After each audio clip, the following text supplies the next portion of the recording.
ہم نے آدم سے کہا کہ تم اور تمہاری بیوی بہشت میں رہو سہو اور جہاں سے چاہو اور جو چاہو نوش جان کرو، مگر اس درخت کے پاس نہ جانا ورنہ گناہگار ہو جاؤ گے۔ سو شیطان دونوں کو بہکانے لگا تاکہ ان کی ستر کی چیزیں یعنی شرم گاہیں جو ان سے پوشیدہ تھی کھول دے، اور کہنے لگا کہ تم کو تمہارے پروردگار نے اس درخت سے صرف اس لیے منع کیا ہے کہ تم فرشتے نہ بن جاؤ یا ہمیشہ جیتے نہ رہو، اور ان سے قسم کھا کر کہا کہ میں تو تمہارا خیر خواہ ہوں۔ غرض مردود نے دھوکہ دے کر ان کو معصیت کی طرف کھینچ ہی لیا۔ جب انہوں نے اس درخت کے پھل کو کھا لیا تو ان کی ستر کی چیزیں کھل گئیں اور وہ بہشت کے درختوں کے پتے توڑ توڑ کر اپنے اوپر چپکانے یعنی ستر چھپانے لگے۔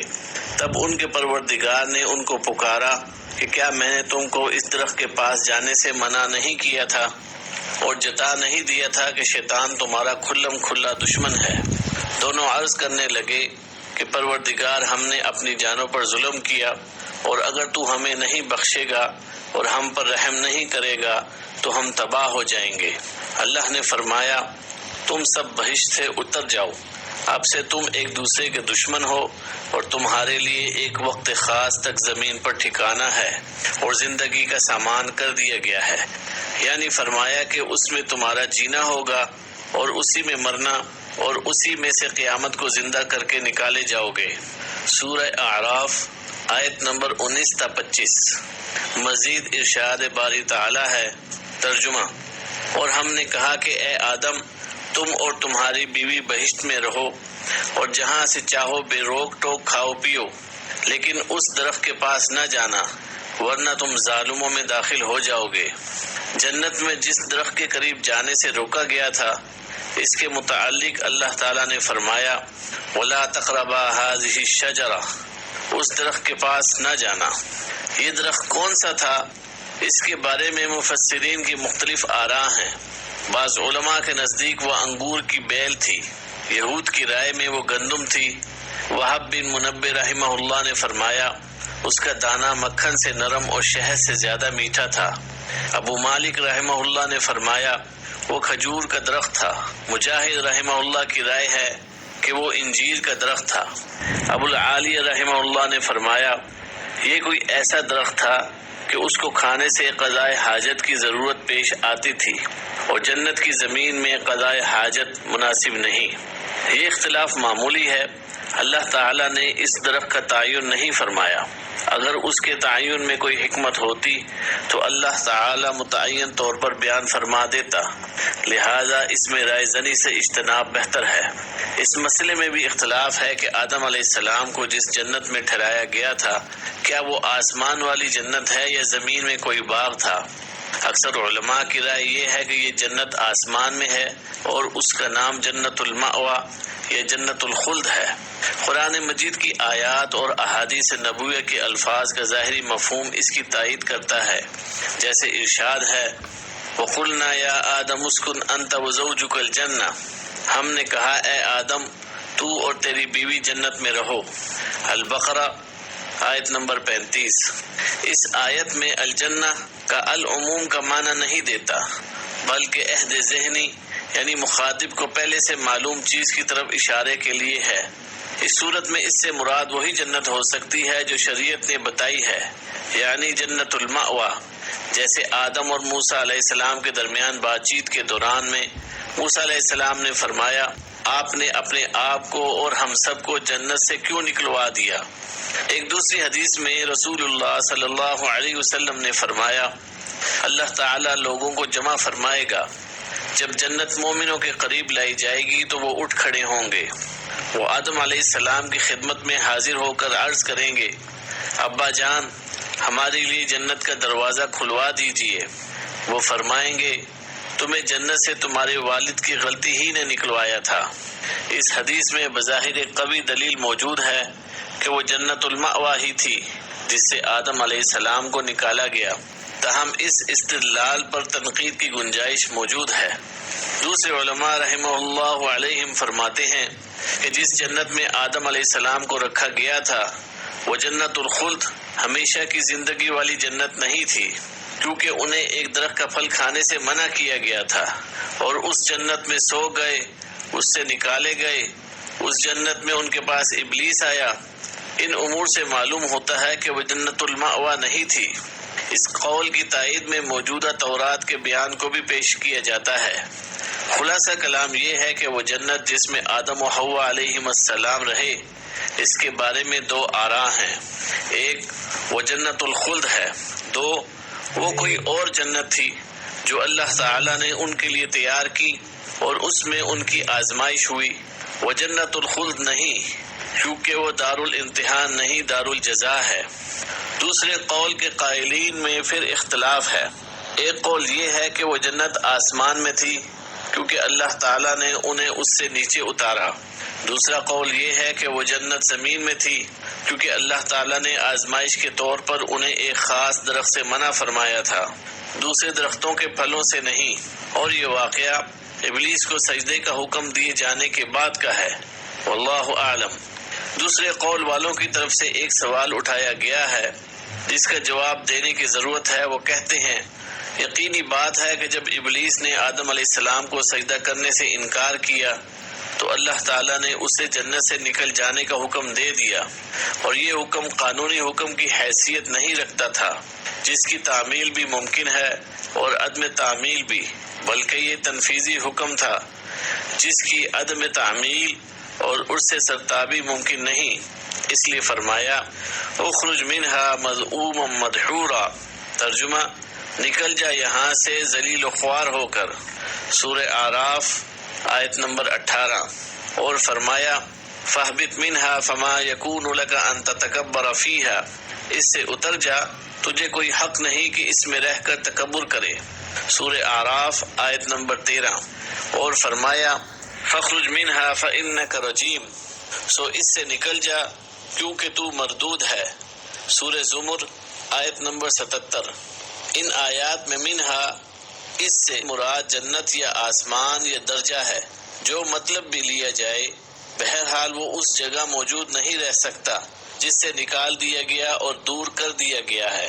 وہ نہ وہاں رہ سکتا ہے نہ اس کا وہاں سے گزر ہو سکتا ہے۔ وہ یہ بھی کہتے ہیں قرآن مجید کی آیات کا ظاہر مفہوم یہ ہے کہ ابلیس نے آدم علیہ السلام کے دل میں وسوسہ ڈالا اور انہیں مخاطب کر کے کہا، ترجمہ بھلا میں تم کو ایسا درخت بتاؤں جو ہمیشہ کی زندگی کا ثمرہ دے اور ایسی بادشاہت کہ کبھی زائل نہ ہو، سورۃ طٰہٰ آیت نمبر 120۔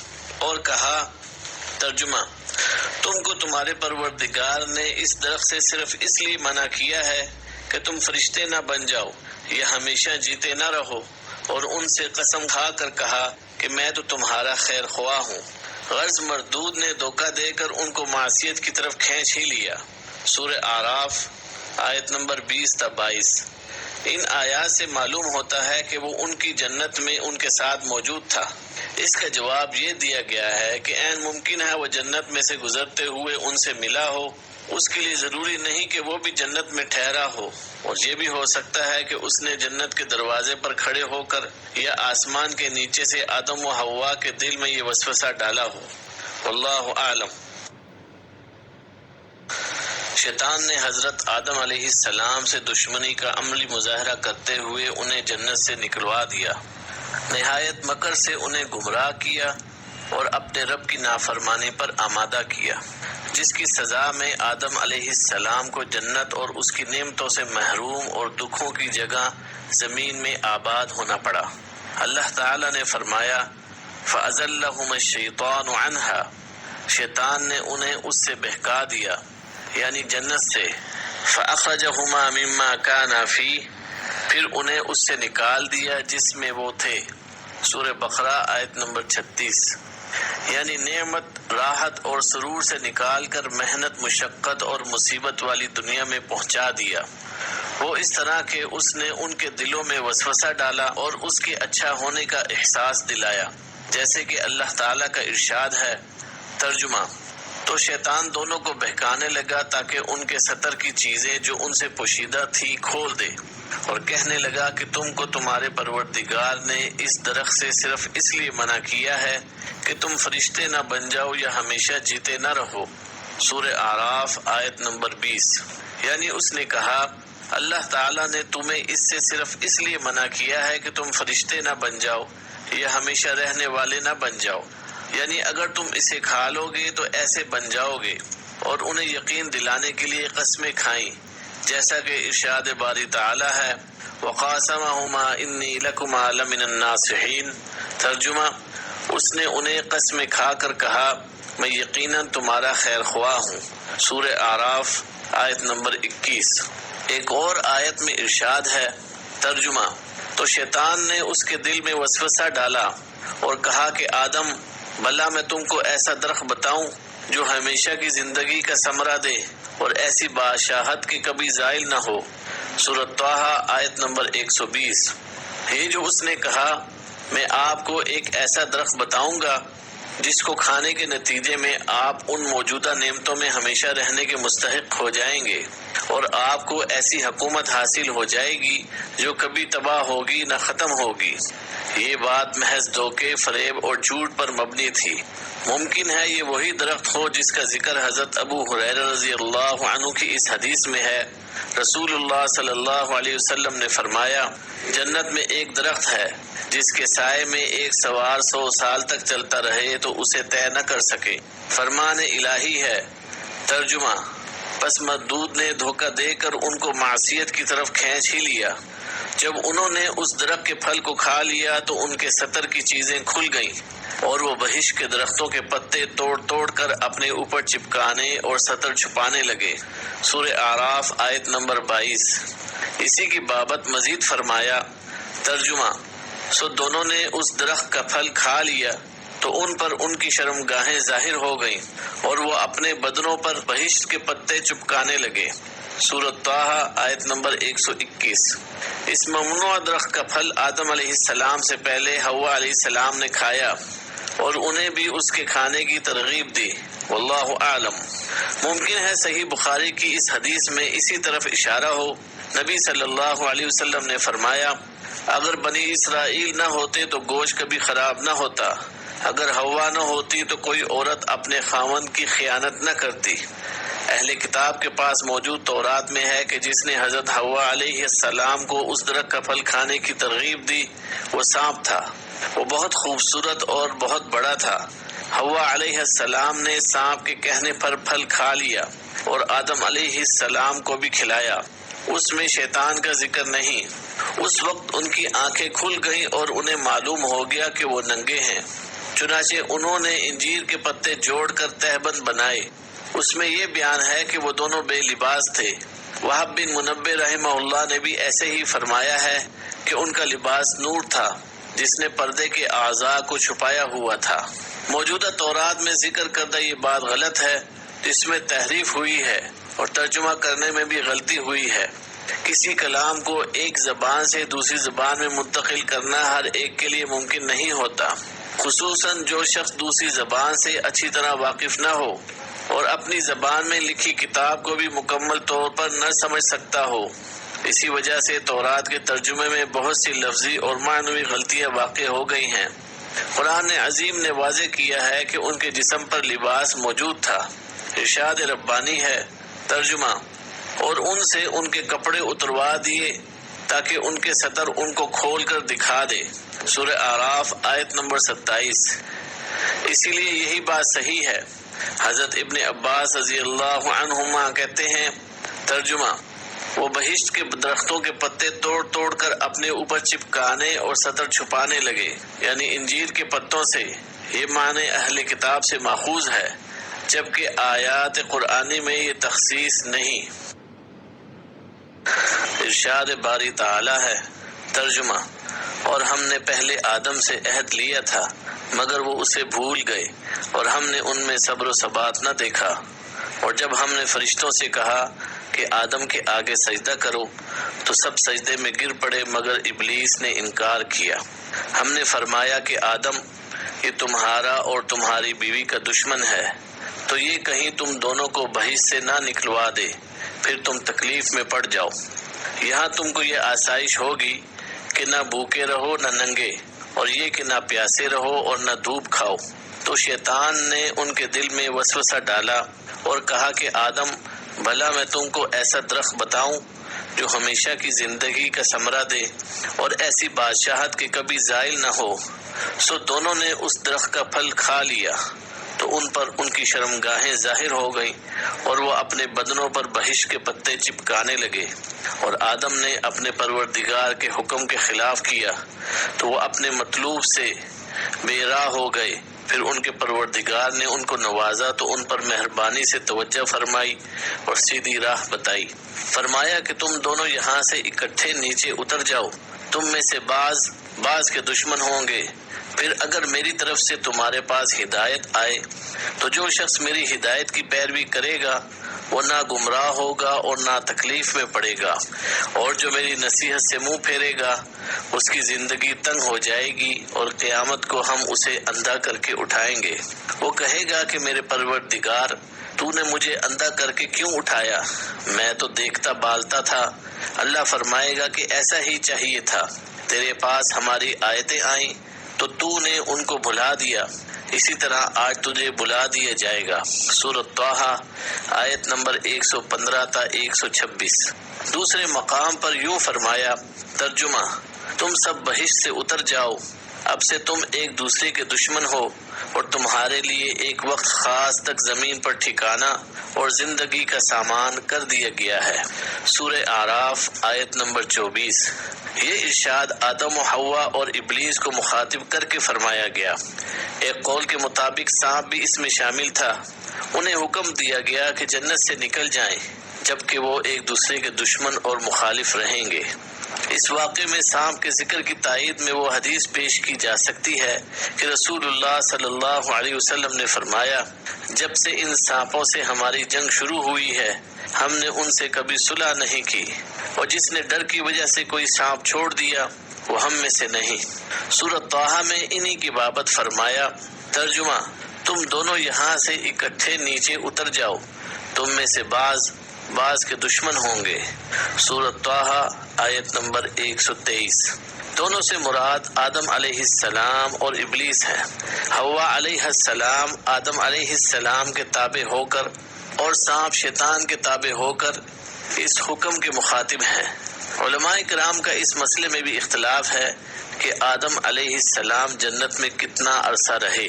حضرت ابو ہریرہ رضی اللہ عنہ بیان فرماتے ہیں کہ نبی کریم صلی اللہ علیہ وسلم نے فرمایا، آدم علیہ السلام کو جمعے کے دن پیدا کیا گیا اور اسی دن انہیں جنت میں داخل کیا گیا اور اسی دن نکالا گیا۔ اگر مذکورہ بالا حدیث کا یہ مطلب لیا جائے کہ جس دن ان کو پیدا کیا گیا اسی دن انہیں نکالا گیا، اور یہ سمجھا جائے کہ جنت کے ایک دن سے مراد موجودہ دنوں جیسی مدت ہے، تو نتیجہ یہ ہوگا کہ وہ دنیا کے دن جیسے ایک دن کا کچھ حصہ ٹھہرے۔ لیکن یہ رائے محل نظر ہے۔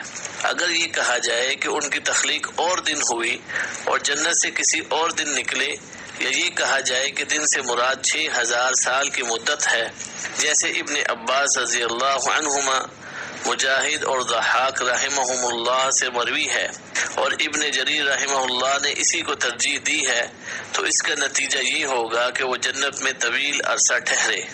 حضرت ابن عباس رضی اللہ عنہما سے مروی ہے کہ آدم علیہ السلام کو مکہ مکرمہ اور طائف کے درمیان دحنہ نامی مقام پر اتارا گیا۔ حضرت حسن بصری رحمہ اللہ فرماتے ہیں، آدم علیہ السلام کو ہند میں اتارا گیا، حوا علیہ السلام کو جندہ میں، ابلیس کو بصرہ سے چند میل دور دستمیان نامی جگہ میں، اور سانپ کو اصفہان میں اتارا گیا۔ جبکہ حضرت ابن عمر رضی اللہ عنہما فرماتے ہیں، آدم علیہ السلام کو صفا پہاڑی اور حوا علیہ السلام کو مروہ پہاڑی پر اتارا گیا۔ حضرت ابو موسیٰ اشعری رضی اللہ عنہ سے روایت ہے، انہوں نے فرمایا، جب اللہ تعالیٰ نے آدم علیہ السلام کو جنت سے زمین پر اتارا تو آپ کو ہر چیز بنانا سکھایا اور جنت کے کچھ پھل عطا فرمائے۔ تمہارے یہ زمینی پھل جنت کے پھلوں میں سے ہیں، فرق یہ ہے کہ ان میں تبدیلی آتی ہے، خراب بھی ہوتے ہیں، اور ان میں تبدیلی نہیں آتی۔ حضرت عبداللہ بن عباس رضی اللہ عنہما سے روایت ہے کہ آدم علیہ السلام نے زمین پر سب سے پہلے جو کھانا کھایا وہ یہ تھا کہ جبرائیل علیہ السلام ان کے پاس گندم کے ساتھ دانے لائے۔ آدم علیہ السلام نے فرمایا، یہ کیا ہے؟ جبریل علیہ السلام نے فرمایا یہ اسی درخت کا پھل ہے جس سے آپ کو منع کیا گیا تھا اور آپ نے کھا لیا تھا۔ انہوں نے فرمایا میں اس کا کیا کروں؟ فرمایا اسے زمین میں بو دیجئے۔ انہوں نے بو دیے، ان میں سے ہر ایک دانے کا وزن موجودہ دور کے 1,00,000 دانوں سے زیادہ تھا۔ وہ اگ آئے، وقت آنے پر انہیں کاٹا، گاہا، بوس سے دانے الگ کیے گئے، پھر انہیں پیسا اور گوندا، پھر اس آٹے کی روٹی پکائی، پھر کھائی۔ اس طرح انہیں بہت محنت اور مشقت کے بعد کھانا ملا۔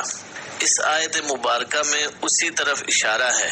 ترجمہ: ایسا ہرگز نہیں ہونا چاہیے کہ وہ شیطان تمہیں جنت سے نکلوا دے، پھر تمہیں سخت مشقت برداشت کرنی پڑے۔ سورۃ طٰہٰ آیت نمبر 117۔ اللہ تعالیٰ نے جب انہیں جنت اور راحت و سکون والی جگہ سے نکال کر مشقت اور محنت والی زندگی مہیا کی تو انہیں اپنی غلطی کا احساس ہوا اور وہ اللہ کی طرف متوجہ ہوئے، جس کا ذکر اللہ تعالیٰ نے قرآن مجید میں یوں فرمایا ہے۔ ترجمہ: کیا میں نے تم کو اس درخت کے پاس جانے سے منع نہیں کیا تھا اور جتا نہیں دیا تھا کہ شیطان تمہارا کھلم کھلا دشمن ہے؟ دونوں عرض کرنے لگے کہ پروردگار، ہم نے اپنی جانوں پر ظلم کیا، اور اگر تو ہمیں نہیں بخشے گا اور ہم پر رحم نہیں کرے گا تو ہم تباہ ہو جائیں گے۔ سورہ اعراف آیت نمبر 23۔ آدم علیہ السلام نے یہ کلمات اللہ تعالیٰ سے ہی سیکھے تھے، جیسا کہ قرآن مجید میں اس کی وضاحت ہے۔ ترجمہ: پھر آدم نے اپنے پروردگار سے کچھ کلمات سیکھے۔ سورہ بقرہ آیت نمبر 37۔ ان الفاظ میں اپنی غلطی کا اعتراف ہے، اللہ کی طرف توجہ ہے، اس کے سامنے عز و نیاز اور تذلل کا اظہار ہے، اور اس مشکل گھڑی میں اللہ تعالیٰ کی طرف محتاجی کا اقرار ہے۔ آدم علیہ السلام کی اولاد میں سے جس شخص کو یہ راز سمجھ میں آ گیا، اس کی دنیا بھی سنور جائے گی اور آخرت بھی۔ اللہ تعالیٰ نے حضرت آدم اور حوا علیہم السلام کو کثیر اولاد عطا فرمائی۔ سورہ نساء میں اس واقعے کو بیان کرتے ہوئے فرمایا۔ ترجمہ: لوگو، اپنے پروردگار سے ڈرو جس نے تم کو ایک جان سے پیدا کیا اور اسی سے اس کا جوڑا بنایا، پھر ان دونوں سے کثرت سے مرد و عورت پیدا کر کے روئے زمین پر پھیلا دیے، اور اللہ سے ڈرو جس کے نام کو تم اپنی حاجت براری کا ذریعہ بناتے ہو، اور قطع رحمی سے بچو، کچھ شک نہیں کہ اللہ تمہیں دیکھ رہا ہے۔ سورہ نساء آیت نمبر 1۔ نیز فرمایا۔ ترجمہ: اور جب تمہارے پروردگار نے بنی آدم سے یعنی ان کی پیٹھوں سے ان کی اولاد نکالی تو ان سے خود ان کے مقابلے میں اقرار کرا لیا، یعنی ان سے پوچھا کہ کیا میں تمہارا پروردگار نہیں ہوں؟ وہ کہنے لگے کیوں نہیں، ہم گواہ ہیں کہ تو ہمارا پروردگار ہے۔ سورہ اعراف آیت نمبر 172۔ حضرت عمر بن خطاب رضی اللہ عنہ سے مذکورہ آیت کے متعلق پوچھا گیا تو انہوں نے فرمایا، میری موجودگی میں رسول اللہ صلی اللہ علیہ وسلم سے اس کے متعلق پوچھا گیا تھا تو آپ نے فرمایا، اللہ تعالیٰ نے آدم علیہ السلام کو پیدا فرمایا، پھر ان کی پشت پر اپنا دایاں ہاتھ پھیرا اور ان کی اولاد نکالی اور فرمایا، میں نے انہیں جنت کے لیے پیدا کیا ہے اور یہ جنتیوں والے عمل کریں گے۔ پھر ان کی پشت پر دوبارہ ہاتھ پھیرا اور مزید اولاد ظاہر فرمائی اور ارشاد فرمایا، میں نے انہیں جہنم کے لیے پیدا کیا ہے اور یہ جہنمیوں والے عمل کریں گے۔ ایک آدمی نے کہا، اللہ کے رسول صلی اللہ علیہ وسلم، تب عمل کس لیے ہے؟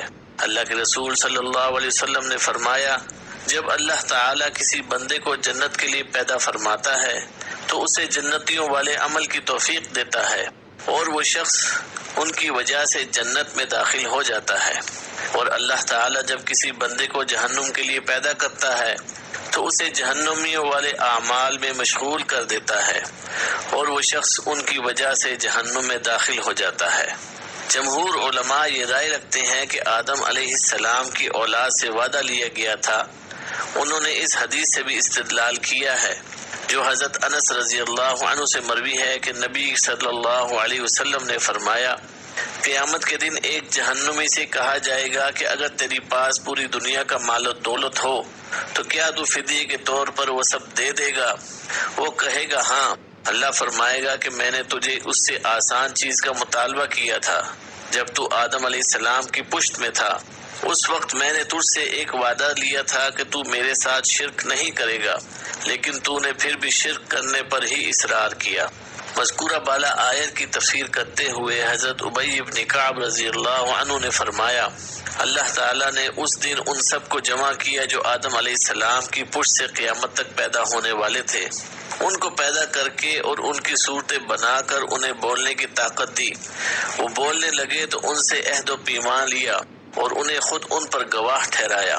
فرمایا، کیا میں تمہارا رب نہیں؟ انہوں نے کہا، ضرور ہے۔ اللہ تعالیٰ نے فرمایا، میں تم پر 7 آسمانوں اور 7 زمینوں کو گواہ بناتا ہوں اور تم پر تمہارے باپ آدم کو گواہ بناتا ہوں۔ قیامت کے دن یہ نہ کہنا ہمیں اس کا علم نہ تھا۔ یاد رکھو، میرے سوا کوئی معبود نہیں اور میرے سوا کوئی مالک نہیں۔ میرے ساتھ شرک نہ کرنا۔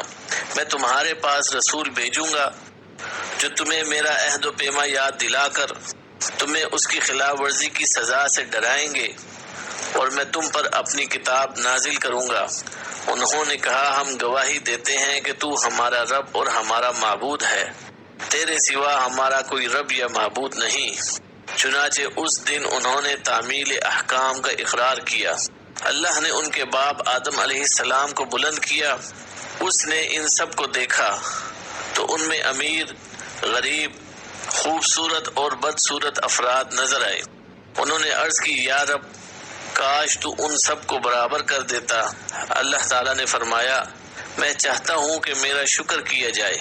آدم علیہ السلام کو ان میں پیغمبر بھی نظر آئے جو روشن چراغوں کی طرح منور تھے۔ ان سے رسالت و نبوت کا ایک خاص وعدہ بھی لیا گیا۔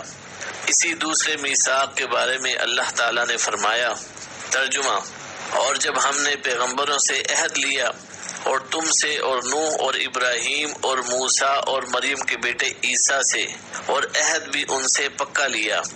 سورہ احزاب آیت نمبر 7۔ اور ارشاد باری تعالیٰ ہے، ترجمہ، تو تم ایک طرف ہو کر دین اللہ کے راستے پر سیدھا منہ کیے چلے جاؤ اور اللہ کی فطرت کو جس پر اس نے لوگوں کو پیدا کیا ہے اختیار کیے رہو۔ اللہ کی بنائی ہوئی فطرت میں تغیر و تبدل نہیں ہوتا۔ سورہ روم آیت نمبر 30۔ اسی کی طرف اشارہ کرتے ہوئے فرمایا، ترجمہ، یہ محمد بھی اگلے ڈر سنانے والوں میں سے ایک ڈر سنانے والا ہے۔ سورہ نجم آیت نمبر 56۔ اور مزید فرمایا، ترجمہ، اور ہم نے ان میں سے اکثروں میں سے عہد کا نباہ نہیں دیکھا اور ان میں اکثروں کو دیکھا تو فاسق ہی دیکھا۔ سورہ اعراف آیت نمبر 102۔ حضرت ابو ہریرہ رضی اللہ عنہ سے روایت ہے کہ رسول اللہ صلی اللہ علیہ وسلم نے فرمایا، جب اللہ تعالیٰ نے آدم علیہ السلام کو پیدا فرمایا تو آپ کی پشت پر ہاتھ پھیرا، تب قیامت تک پیدا ہونے والی ہر جان آپ کی پشت سے ظاہر ہو گئی۔ اللہ نے ہر ایک کی آنکھوں کے درمیان نور کی ایک چمک رکھ دی، پھر انہیں آدم علیہ السلام کو دکھایا۔ آدم علیہ السلام نے کہا، یا رب، یہ کون ہے؟ اللہ نے فرمایا، یہ تیری اولاد ہے۔ آپ کو ان میں سے ایک آدمی نظر آیا جس کی پیشانی کی چمک آپ کو بہت اچھی لگی۔ فرمایا، یا رب، یہ کون ہے؟ اللہ تعالیٰ نے فرمایا، یہ تیری اولاد میں آخری زمانے کی قوموں میں سے ایک آدمی ہے جس کا نام داؤد علیہ السلام ہوگا۔ فرمایا، یا رب، تو نے اس کی عمر کتنی مقرر کی ہے؟ اللہ تعالیٰ نے فرمایا، 60 سال۔ آدم علیہ السلام نے فرمایا، یا رب، اسے میری عمر میں سے 40 سال عطا فرما دے۔ جب آدم علیہ السلام کی عمر مکمل ہوئی تو موت کا فرشتہ آ گیا۔ انہوں نے فرمایا، کیا میری عمر میں سے 40 سال باقی نہیں؟ اس نے کہا، کیا وہ آپ نے اپنے بیٹے داؤد کو نہیں دے دیے؟ آپ علیہ السلام نے انکار کیا تو آپ کی اولاد میں بھی انکار کی عادت رہی۔ آدم علیہ السلام بھول گئے، آپ کی اولاد بھی بھولنے والی ہوئی۔ آدم علیہ السلام سے غلطی ہوئی، آپ کی اولاد بھی غلطیاں کرنے والی ہوئی۔ حضرت عبداللہ بن عباس رضی اللہ عنہما سے روایت ہے کہ نبی صلی اللہ علیہ وسلم نے فرمایا، اللہ تعالیٰ نے اولاد آدم سے نعمان یعنی عرفات کے مقام پر عہد لیا۔ اللہ تعالیٰ نے ان کی تمام اولاد کو جو اس نے پیدا کی ہے ان کی پشت سے نکالا، انہیں اپنے سامنے چونٹیوں کی طرح بکھیر دیا، پھر ان سے براہ راست کلام کرتے ہوئے فرمایا، کیا میں تمہارا رب نہیں ہوں؟ انہوں نے کہا یقیناً ہے، ہم گواہی دیتے ہیں۔ اللہ تعالیٰ نے فرمایا مبدا تم قیامت کے دن کہو ہمیں تو اس کا علم ہی نہ تھا، یا کہو ہمارے باپ دادا نے شرک کیا تھا اور ہم تو انہی کے اولاد تھے، اس لیے ان کی راہ پر چل پڑے۔ کیا تو ہمیں جھوٹے لوگوں کے اعمال کی وجہ سے تباہ کرے گا؟ کیا آدم و حوا علیہ السلام کے ہاں جنت میں اولاد ہوئی تھی یا نہیں؟ اس میں اختلاف ہے۔ ایک قول یہ ہے کہ ان کی سب اولاد زمین ہی پر پیدا ہوئی، دوسرے قول کے مطابق ان کے کچھ بچے جنت میں بھی پیدا ہوئے تھے، جن میں قابیل اور اس کی بہن بھی شامل تھے، واللہ عالم۔ تاریخ طبری میں ہے کہ ان کے ہاں ہر بار ایک لڑکا اور ایک لڑکی پیدا ہوتے تھے، اور انہیں یہ حکم تھا کہ ہر لڑکے کی شادی دوسرے لڑکے کے ساتھ پیدا ہونے والی لڑکی سے کریں، اور دوسرے کی شادی پہلے کے ساتھ پیدا ہونے والی لڑکی سے کریں، یعنی اس لڑکی سے شادی کرنا جائز نہ تھا جو لڑکے کے ساتھ پیدا ہوئی ہو۔ اللہ تعالیٰ نے قرآن مجید میں فرمایا ہے، ترجمہ: اور اے محمد صلی اللہ علیہ وسلم ان کو آدم کے دو بیٹوں یعنی حابیل اور قابیل کے حالات ٹھیک ٹھیک پڑھ کر سنا دو کہ جب ان دونوں نے اللہ کی جناب میں کچھ نیازیں چڑھائیں تو ایک کی نیاز تو قبول ہو گئی اور دوسرے کی قبول نہ ہوئی۔ تب قابیل حابیل سے کہنے لگا کہ میں تجھے قتل کر دوں گا۔ اس نے کہا کہ اللہ پرہیزگاروں ہی کی نیاز قبول فرمایا کرتا ہے، اور اگر تو مجھے قتل کرنے کے لیے مجھ پر ہاتھ چلائے گا تو میں تجھ کو قتل کرنے کے لیے تجھ پر ہاتھ نہیں چلاؤں گا۔ مجھے تو اللہ رب العالمین سے ڈر لگتا ہے، میں چاہتا ہوں کہ تو میرے گناہ میں بھی محفوظ ہو اور اپنے گناہ میں بھی، پھر زمرہ اہل دوزخ میں ہو، اور ظالموں کی یہی سزا ہے۔ مگر اس کے نفس نے اس کو بھائی کے قتل ہی کی ترغیب دی تو اس نے اسے قتل کر دیا اور خسارہ اٹھانے والوں میں ہو گیا۔ اب اللہ نے ایک کوا بھیجا جو زمین کو کریدنے لگا تاکہ اسے دکھائے کہ اپنے بھائی کی لاش کو کیسے چھپائے۔ کہنے لگا ہائے افسوس، مجھ سے اتنا بھی نہ ہو سکا کہ اس کوے کے برابر ہوتا کہ اپنے بھائی کی لاش چھپا دیتا۔ پھر وہ پشیمان ہوا۔ سورہ مائدہ آیت نمبر 27 تا 31۔ یہاں پر ہم علماء سلف کے ارشادات کا خلاصہ بیان کریں گے۔ متعدد صحابہ کرام رضی اللہ عنہم سے روایت ہے کہ آدم علیہ السلام ہر لڑکے کی شادی کسی دوسرے لڑکے کے ساتھ پیدا ہونے والی لڑکی سے کرتے تھے۔ حابیل نے قابیل کی بہن سے نکاح کرنے کا ارادہ کیا اور قابیل کی بہن زیادہ خود شکل تھی، چنانچہ قابیل نے چاہا کہ اس کی شادی حابیل کی بجائے خود اس سے ہو جائے۔ آدم علیہ السلام نے اسے حکم دیا کہ حابیل کو اس سے نکاح کرنے دے۔ اس نے انکار کر دیا تو آدم علیہ السلام نے دونوں کو قربانی کرنے کا حکم دیا۔ حابیل بھیڑ بکریاں پالتا تھا، اس نے ایک موٹا تازہ جانور قربان کیا۔ قابیل نے اپنی کھیتی میں سے نکمی فصل کا ایک گٹھا قربانی کے طور پر پیش کیا۔ آسمان سے آگ اتری، اس نے حابیل کی قربانی کو کھا لیا لیکن قابیل کی قربانی کو چھوڑ دیا۔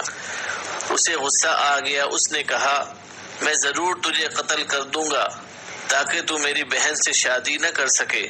حابیل نے کہا اللہ تعالیٰ پرہیزگاروں سے قربانی قبول فرماتا ہے۔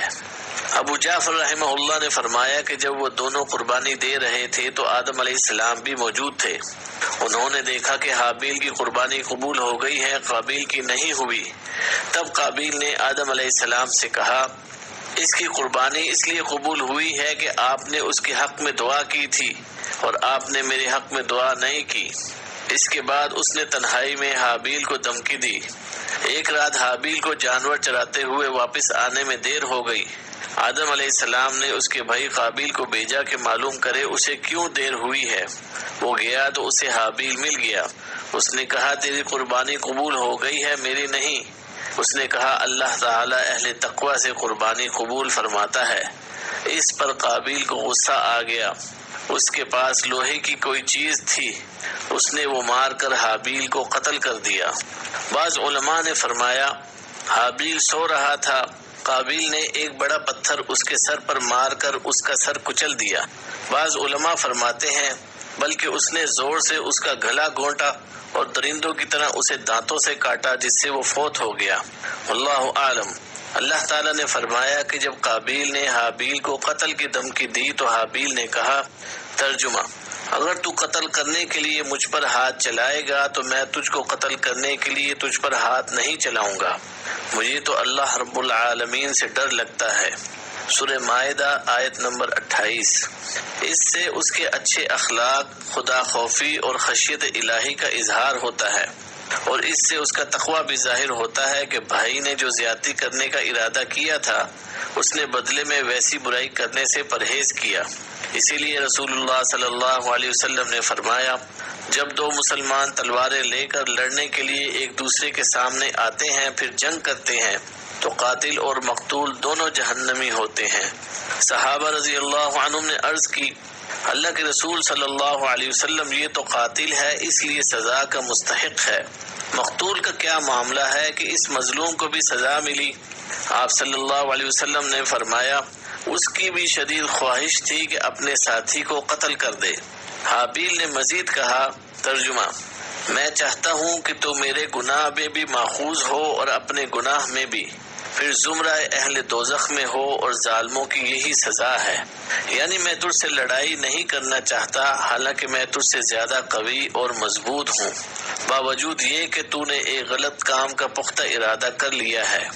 میں چاہتا ہوں کہ تو نے پہلے جو گناہ کیے ہیں ان کے ساتھ میرے قتل کا گناہ بھی تیرے سر ہو۔ حضرت مجاہد، سدی، ابن جریر اور دیگر علماء رحمہم اللہ نے اس کی یہی تشریح کی ہے۔ حضرت عبداللہ بن عمر رضی اللہ عنہما سے روایت ہے، انہوں نے فرمایا، قسم ہے اللہ کی، ان دونوں میں سے مقتول زیادہ طاقتور تھا، لیکن اس نے دوسرے کی طرف ہاتھ نہیں بڑھایا تاکہ گناہ کا مرتکب نہ ہو جائے۔ اس کا یہ مطلب نہیں کہ قتل کرنے سے مقتول کے سارے گناہ قاتل کے نامہ اعمال میں منتقل ہو جاتے ہیں، جیسے کہ بعض لوگوں نے غلط فہمی سے یہ سمجھا ہے۔ ابن جریر رحمۃ اللہ نے فرمایا کہ اس قول یعنی مقتول کے سارے گناہ کے غلط ہونے پر اجماع ہے، لیکن قیامت کے دن بعض افراد کے ساتھ یہ صورتحال پیش آ سکتی ہے کہ قاتل کی ساری نیکیاں دے کر مقتول کا پورا حق ادا نہ ہو، اس لیے مقتول کے اتنے گناہ قاتل کی طرف منتقل ہو جائیں گے جن سے حساب برابر ہو جائے، جیسے کہ دوسرے مظالم کے بارے میں صحیح احادیث میں مذکور ہے، اور قتل بہت بڑے مظالم میں شامل ہے۔ واللہ اعلم۔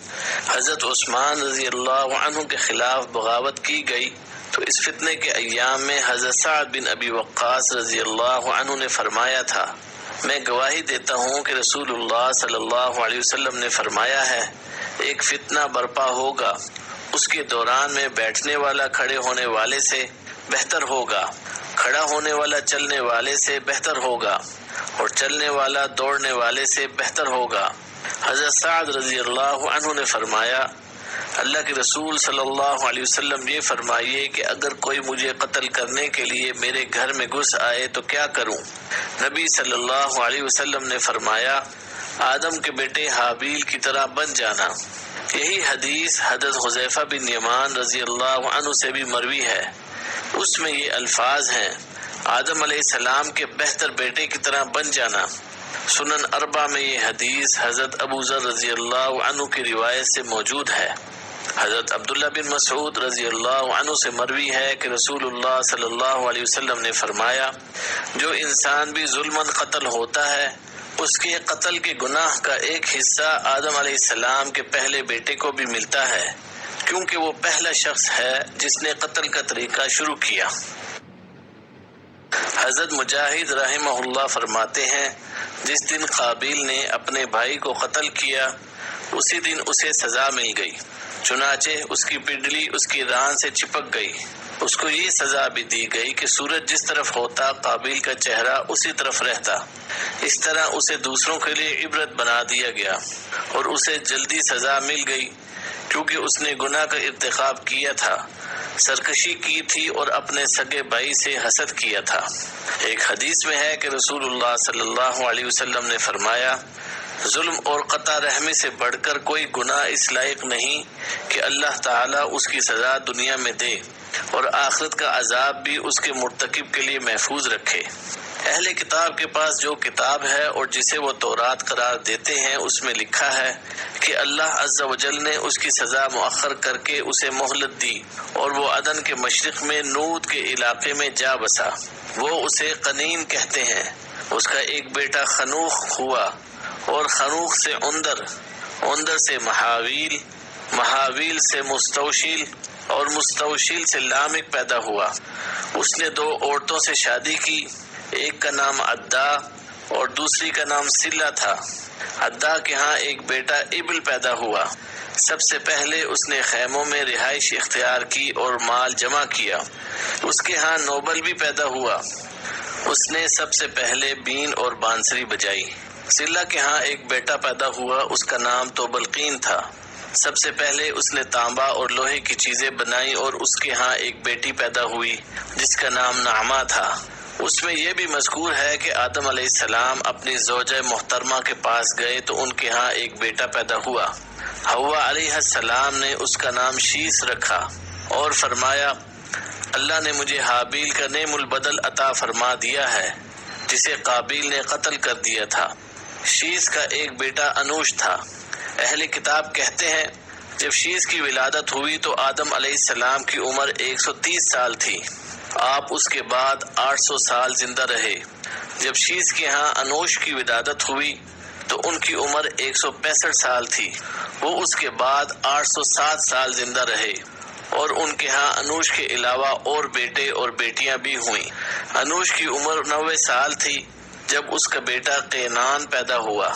وہ اس کے بعد 815 سال زندہ رہا اور اس کے ہاں بیٹے اور بیٹیاں پیدا ہوئیں۔ جب قینان 70 سال کا تھا تو اس کا بیٹا مہلائیل پیدا ہوا۔ وہ اس کے بعد 840 سال زندہ رہا اور اس کے ہاں بیٹے اور بیٹیاں ہوئیں۔ جب مہلائیل کی عمر 65 سال کی ہوئی تو اس کے ہاں یرد پیدا ہوا۔ وہ اس کے بعد 800 سال زندہ رہا اور اس کے بیٹے اور بیٹیاں ہوئیں۔ جب یرد کی عمر 162 سال ہوئی تو اس کا بیٹا خنوق پیدا ہوا۔ وہ اس کے بعد 800 سال زندہ رہا اور اس کے بیٹے اور بیٹیاں ہوئیں۔ جب خنوق 65 سال کا ہوا تو اس کا بیٹا مستوشلخ پیدا ہوا۔ وہ اس کے بعد 800 سال زندہ رہا اور اس کے بیٹے اور بیٹیاں ہوئیں۔ جب مستوشلخ 187 سال کا ہوا تو اس کے ہاں لامک پیدا ہوا۔ وہ اس کے بعد 782 سال زندہ رہا اور اس کے بیٹے اور بیٹیاں ہوئیں۔ جب لامک 182 سال کا ہوا تو اس کے ہاں نوح علیہ السلام کی ولادت ہوئی۔ نوح علیہ السلام کی ولادت کے بعد لامک 595 سال مزید زندہ رہا اور اس کے بیٹے اور بیٹیاں ہوئیں۔ جب نوح علیہ السلام کی عمر 500 سال ہوئی تو ان کے بیٹے حام، سام اور یافس پیدا ہوئے۔ مذکورہ بالا تفصیلات بائبل کے بیانات کا خلاصہ ہے۔ ان تاریخوں کے بارے میں یہ کہنا مشکل ہے کہ یہ آسمان سے نازل کردہ وحی میں سے بغیر تبدیلی کے محفوظ ہیں۔ اکثر علماء کرام نے ان پر تنقید کی ہے۔ معلوم ہوتا ہے کہ اہل کتاب کے بعض علماء نے تفسیر کے طور پر یہ تفصیلات اصل کتاب میں اپنی طرف سے شامل کر دی ہیں۔ ان میں بہت سی غلطیاں بھی ہیں، جیسے کہ ہم آئندہ انہیں ان کے مقام پر ذکر کریں گے انشاءاللہ۔ امام ابن جریر رحمہ اللہ نے اپنی تاریخ کی کتاب میں کسی کا یہ قول ذکر کیا ہے کہ آدم علیہ السلام اور حوا علیہ السلام کے ہاں 2 کر کے 40 بچے پیدا ہوئے۔ ایک قول کے مطابق 120 جوڑے پیدا ہوئے۔ ہر بار ایک لڑکے اور ایک لڑکی کی ولادت ہوتی تھی۔ اس کے بعد انسانوں کی تعداد میں بہت زیادہ اضافہ ہوتا گیا اور وہ زمین میں بکھر گئے اور دور دور تک آباد ہو گئے، جیسے کہ اللہ تعالیٰ نے فرمایا ہے۔ ترجمہ: لوگوں اپنے پروردگار سے ڈرو جس نے تم کو ایک شخص سے پیدا کیا، یعنی اول، اس سے اس کا جوڑا بنایا، پھر ان دونوں سے کثرت سے مرد و عورت پیدا کر کے روئے زمین پر پھیلا دیے۔ سورہ نساء آیت نمبر 1۔ مورخین فرماتے ہیں کہ آدم علیہ السلام کے فوت ہونے تک ان کی اولاد اور اولاد کی اولاد وغیرہ کی تعداد 4 لاکھ افراد تک پہنچ چکی تھی۔ واللہ عالم۔ صحیحین کی جس حدیث میں سفر معراج کا ذکر ہے اس میں بیان ہے کہ رسول اللہ صلی اللہ علیہ وسلم پہلے آسمان میں آدم علیہ السلام سے ملے تو انہوں نے فرمایا، نیک نبی اور نیک بیٹے کو خوش آمدید۔ آدم علیہ السلام کے دائیں طرف بھی بہت سے افراد تھے اور بائیں طرف بھی بہت سے افراد تھے۔ آپ جب دائیں طرف دیکھتے تو خوش ہو کر ہنس پڑتے اور بائیں طرف نظر اٹھاتے تو رو پڑتے۔ نبی علیہ السلام نے فرمایا، میں نے کہا جبریل یہ کیا معاملہ ہے؟ انہوں نے فرمایا یہ آدم علیہ السلام ہیں اور یہ ان کی اولاد کی روحیں ہیں۔ جب وہ دائیں طرف جنتی روحوں کو دیکھتے ہیں تو مسکرا دیتے ہیں اور جب بائیں طرف جہنمی روحوں کو دیکھتے ہیں تو رو پڑتے ہیں۔ اس حدیث میں یہ بھی ہے کہ رسول اللہ صلی اللہ علیہ وسلم نے فرمایا، میں یوسف علیہ السلام کے پاس سے گزرا تو میں نے دیکھا کہ انہیں آدھا حسن و جمال عطا ہوا ہے۔ اس کی وضاحت بعض علماء نے اس طرح کی ہے کہ انہیں آدم علیہ السلام سے آدھا حسن ملا تھا، اور یہ بات صحیح معلوم ہوتی ہے کیونکہ آدم علیہ السلام کو اللہ تعالیٰ نے خود اپنے دست مبارک سے تخلیق فرمایا اور ان میں روح ڈالی۔ اللہ تعالیٰ اس اہتمام کے ساتھ جسے پیدا کرے وہ بہترین اور سب سے خوبصورت ہی ہو سکتا ہے۔ البدایہ والنہایہ میں امام ابن کثیر رحمہ اللہ ایک روایت بیان کرتے ہیں کہ اللہ تعالیٰ نے جب جنت پیدا فرمائی تو فرشتوں نے کہا، ہمارے مالک کی ہمارے لیے خاص کر دے کیونکہ تو نے بنی آدم کے لیے دنیا پیدا کی ہے، وہ اس میں کھاتے پیتے ہیں۔ اللہ تعالیٰ نے فرمایا، میری عزت و جلال کی قسم، یہ نہیں ہو سکتا کہ جسے میں نے اپنے ہاتھ سے پیدا کیا اس کی نیک اولاد کو ان فرشتوں کے برابر کر دوں جنہیں میں نے کن کہا اور وہ وجود میں آ گئے۔ شیز کا مطلب ہے اللہ کا دیا ہوا تحفہ۔ آدم علیہ السلام نے ان کا یہ نام اس لیے رکھا تھا کہ حابیل کے قتل ہو جانے کے بعد اللہ نے انہیں شیز عطا فرمایا۔ محمد بن اسحاق رحمہ اللہ نے فرمایا، جب آدم علیہ السلام کی وفات کا وقت آیا تو آپ نے اپنے بیٹے شیز کے حق میں وصیت کی، انہیں رات اور دن کے اوقات اور ان اوقات میں ادا کی جانے والی عبادات کی تعلیم دی اور انہیں بتایا کہ ایک طوفان آنے والا ہے۔ کہتے ہیں کہ آج کل جتنے انسان موجود ہیں ان کا نسب شیز علیہ السلام تک پہنچتا ہے۔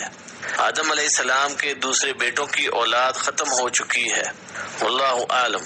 جب آدم علیہ السلام فوت ہوئے اس دن جمعہ تھا، فرشتے اللہ کے پاس سے جنت کی خوشبو اور جنت کا کفن لے کر آئے اور ان کے بیٹے اور خلیفہ شیز علیہ السلام سے تعزیت کی۔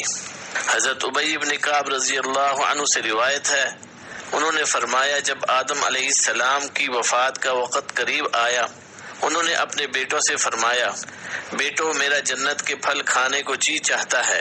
وہ تلاش کے لیے نکل کھڑے ہوئے، انہیں سامنے سے فرشتے آتے ملے جن کے پاس آدم علیہ السلام کا کفن اور خوشبو تھی اور ان کے پاس کلہاڑے، کسیاں اور ٹوکریاں بھی تھیں۔ انہوں نے کہا، آدم کے بیٹو تمہیں کس چیز کی تلاش ہے؟ یا کہا تم کیا چاہتے ہو اور کہاں جا رہے ہو؟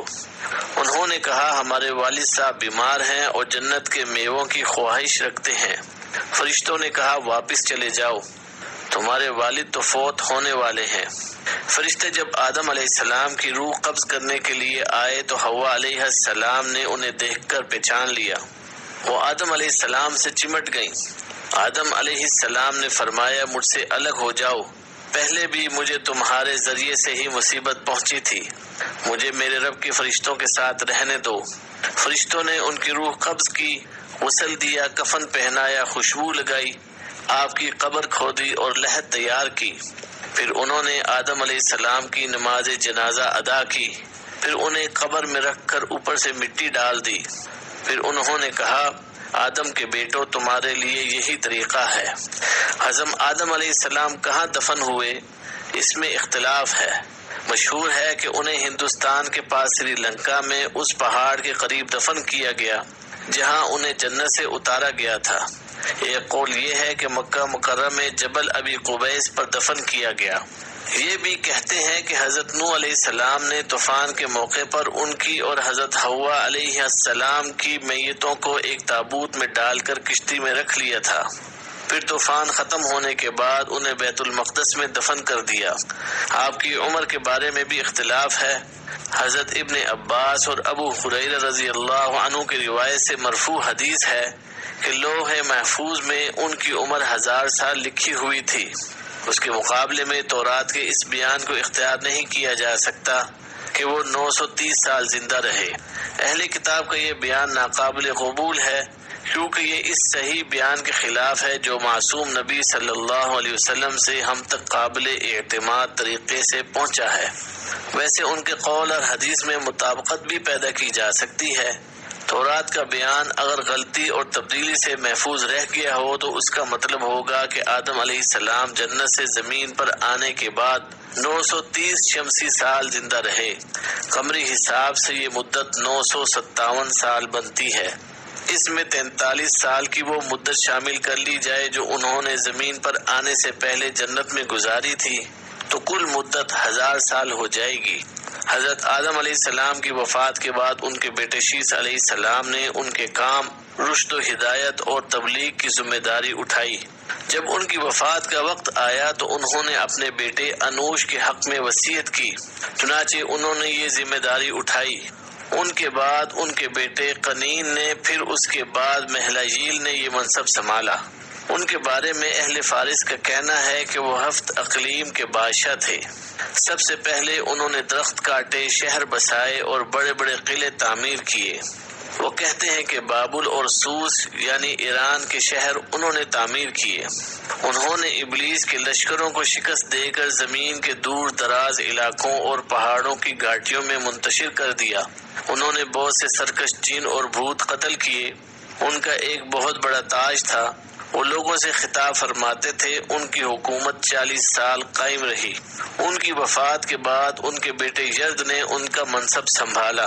انہوں نے اپنی وفات کے وقت اپنے بیٹے خنوخ کے حق میں وصیت کی۔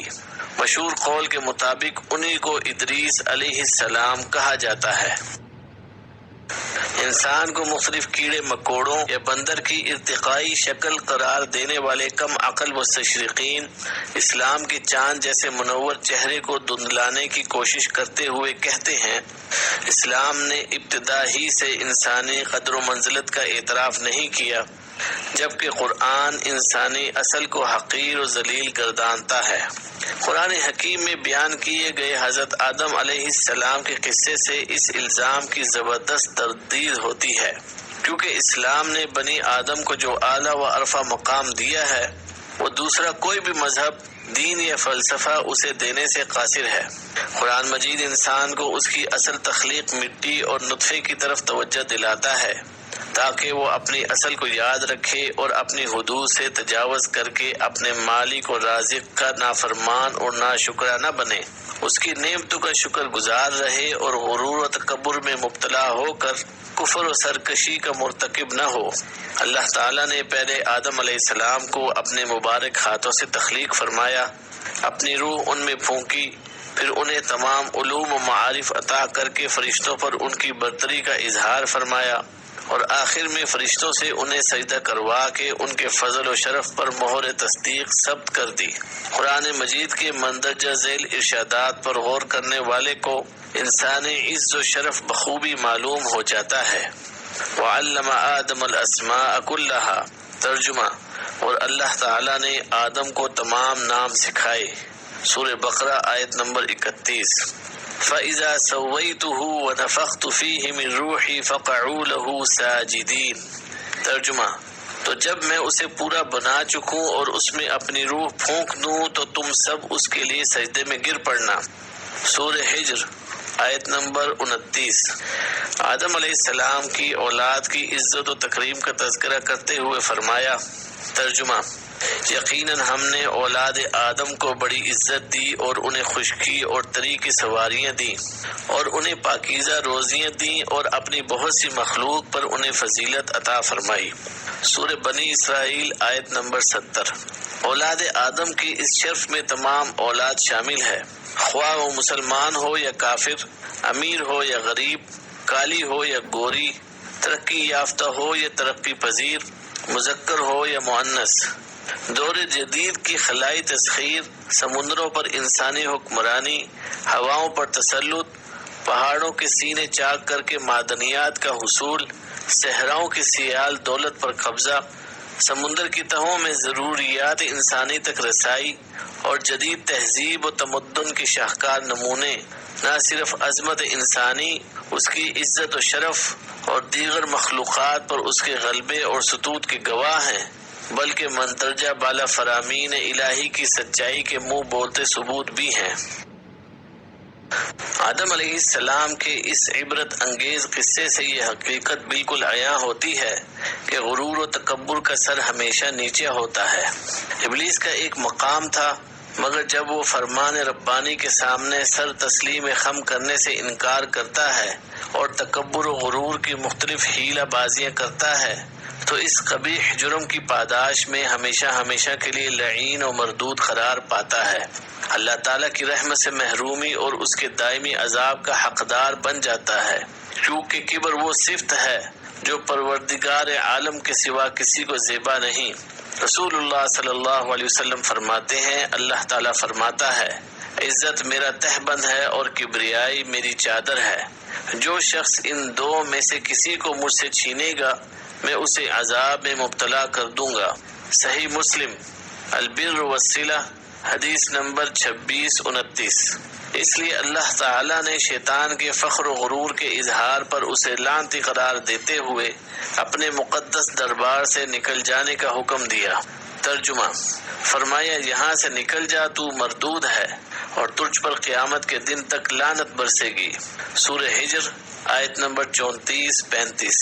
تکبر کی حقیقت واضح کرتے ہوئے محسن انسانیت فرماتے ہیں، تکبر حق کو جھٹلانے اور لوگوں کو حقیر و ذلیل سمجھنے کا نام ہے۔ صحیح مسلم الایمان حدیث نمبر 91۔ تکبر کرنا ایسا شنیع جرم ہے جس کا انجام جہنم کی بھڑکتی ہوئی آگ ہے۔ رسول اللہ صلی اللہ علیہ وسلم فرماتے ہیں، کیا میں تمہیں جہنمیوں کے بارے میں نہ بتاؤں؟ ہر اکھڑ مزاج، حرام خور، موٹا غرور و تکبر کرنے والا جہنمی ہے۔ صحیح بخاری تفسیر حدیث نمبر 49-18۔ جبکہ تکبر کے برعکس عز و انکسار اپنانے والا اللہ کے ہاں بلند مرتبے کا حامل ہے۔ اللہ تکبر سے بچائے اور تواضع اختیار کرنے کی توفیق عنایت فرمائے، آمین۔ تکبر کے مظاہر میں سے ایک چادر یا شلوار وغیرہ کو گھسیٹ کر چلنا بھی ہے۔ یہ کتنا قبیح جرم ہے، اس کی نوعیت رسول مقبول صلی اللہ علیہ وسلم کے اس فرمان سے بآسانی معلوم کی جا سکتی ہے۔ اس اثناء میں کہ ایک شخص اپنا ازار یعنی چادر گھسیٹتا ہوا چلا جا رہا تھا کہ اللہ تعالیٰ نے اسے زمین میں دھنسا دیا اور وہ تا قیامت زمین میں دھنستا چلا جائے گا۔ صحیح بخاری کتاب اللباس حدیث 57-90۔ اللہ تعالیٰ ہم سب کو اس جرم سے بچنے کی توفیق عطا فرمائے، آمین۔ قرآن مجید میں ارشاد ربانی ہے، ترجمہ جب آپ کے رب نے فرشتوں سے فرمایا کہ میں مٹی سے انسان کو پیدا کرنے والا ہوں، سو جب میں اسے ٹھیک ٹھاک کر لوں اور اس میں اپنی روح پھونک دوں تو تم سب اس کے سامنے سجدے میں گر پڑنا۔ سورہ سواد آیت نمبر 71-72۔ اس آیت کریمہ سے واضح ہوتا ہے کہ انسانی تخلیق دو چیزوں کا مرکب ہے، ایک مٹی اور دوسری روح۔ مٹی سے اس کے اعضاء، گوشت اور خون کو بنایا گیا۔ دور جدید کے سائنسدان یہ کہتے ہیں کہ انسانی جسم انہی اجزاء پر مشتمل ہے جن پر زمین کی مٹی مشتمل ہے۔ اس مادے سے تخلیق کی وجہ سے انسان میں دو قسم کے میلانات پائے جاتے ہیں، کھانے پینے، پہننے، بہتر طرز زندگی، مال و جاہ اور جنسی خواہشات کی تکمیل کا رجحان، اور دوسری طرف فخر و غرور، تکبر، انتقام، قتل و ضرب اور ایذا رسانی کے منفی رجحانات بھی پائے جاتے ہیں۔ انسانی جسم میں روح اللہ تعالیٰ کا وہ راز ہے جو اسے اپنے پروردگار پر ایمان لانے، اس کی نعمتوں کا شکر بجا لانے اور اس کی طرف رجوع کرنے کی ترغیب دیتا ہے، اور اسے پروردگار کے احکامات کو بجا لانے اور اعلیٰ اخلاقیات جیسے عدل و احسان، سچائی، امانت داری، خیر خواہی، سخاوت، محبت و مودت اور اخوت کو اپنانے پر ابھارتا ہے۔ لہذا قرآنی مفہوم میں انسان مادی اور روحانی مجموعے کا نام ہے، جو ایک طرف اللہ تعالیٰ پر ایمان اور اعلیٰ اخلاقیات کو اپناتا ہے تو دوسری طرف حیوانی خواہشات اور جذبات کی طرف بھی میلان رکھتا ہے۔ قرآن کے اس نظریے سے ان یہودی خیالات و نظریات کی تردید ہوتی ہے جو کہتے ہیں کہ اخلاقی قوانین کا انسانی ذات سے کوئی تعلق نہیں، یا کہتے ہیں کہ اخلاقیات کا تعلق انسان کی اقتصادی، اجتماعی اور مادی ترقی سے ہے اور انسانی فطرت سے ان کا کوئی تعلق نہیں۔ ماہرین ارضیات کرۂ ارض پر ملنے والی ہڈیوں، کھوپڑیوں اور مختلف ڈھانچوں پر تحقیقات کرنے کے بعد یہ دعویٰ کرتے ہیں کہ آدم علیہ السلام سے پہلے بھی زمین پر انسان آباد تھے، نیز ان آبادیوں کی تاریخ لاکھوں سال پرانی ہے۔ آئیے